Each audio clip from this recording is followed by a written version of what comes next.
Indian രാഷ്ട്രീയത്തിന്റെ ചരിത്രം നോക്കുകയാണെങ്കിൽ ആകാശ ദുരന്തങ്ങൾ പലപ്പോഴും കേവലം അപകടങ്ങളല്ല, മറിച്ച് രാജ്യത്തിന്റെ ഗതിവിധികളെ തന്നെ മാറ്റിമറിച്ച വലിയ ആഘാതങ്ങളായിരുന്നു.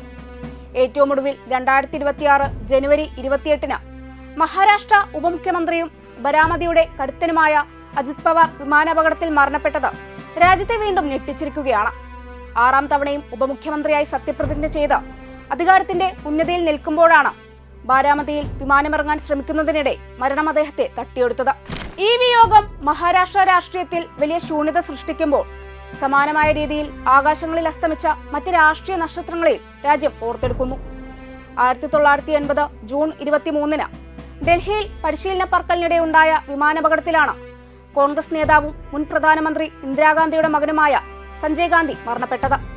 അന്ന് രാജ്യത്തിന്റെ രാഷ്ട്രീയ ഭാവിയിൽ നിർണായക പങ്ക് വഹിക്കുമെന്ന് കരുതപ്പെട്ടിരുന്ന സഞ്ജയ് ഗാന്ധിയുടെ അപ്രതീക്ഷിത വിയോഗം കോൺഗ്രസിനും ഇന്ത്യൻ രാഷ്ട്രീയത്തിനും വലിയ തിരിച്ചടിയായിരുന്നു.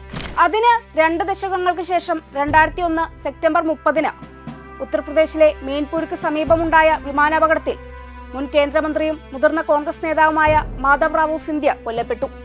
രാഷ്ട്രീയ റാലിയിൽ പങ്കെടുക്കാൻ പോകുന്നതിനിടെ മോശം കാലാവസ്ഥയാണ് അപകടത്തിന് കാരണമായത്.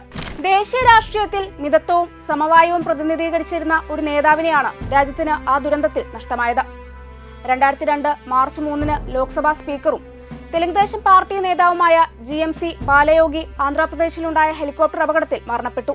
പാർലമെന്ററി ജനാധിപത്യത്തിന്റെ മുഖമായിരുന്ന ഒരു സ്പീക്കറുടെ അകാല വിയോഗം രാജ്യത്തിന്റെ നിയമനിർമ്മാണ അധ്യായത്തിൽ തന്നെ ഒരു വേദനാജനകമായ സംഭവമായി മാറി. 2009 സെപ്റ്റംബർ 2-ന് ആന്ധ്രാപ്രദേശ് മുഖ്യമന്ത്രിയായിരിക്കവേ YSR റെഡ്ഡി ഹെലികോപ്റ്റർ അപകടത്തിൽ കൊല്ലപ്പെട്ടു. ജനകീയ പദ്ധതികളിലൂടെ വലിയ ജനപിന്തുണ നേടിയിരുന്ന YSRന്റെ ഭരണം സംസ്ഥാന രാഷ്ട്രീയത്തിൽ വൻ ശൂന്യത സൃഷ്ടിച്ചു.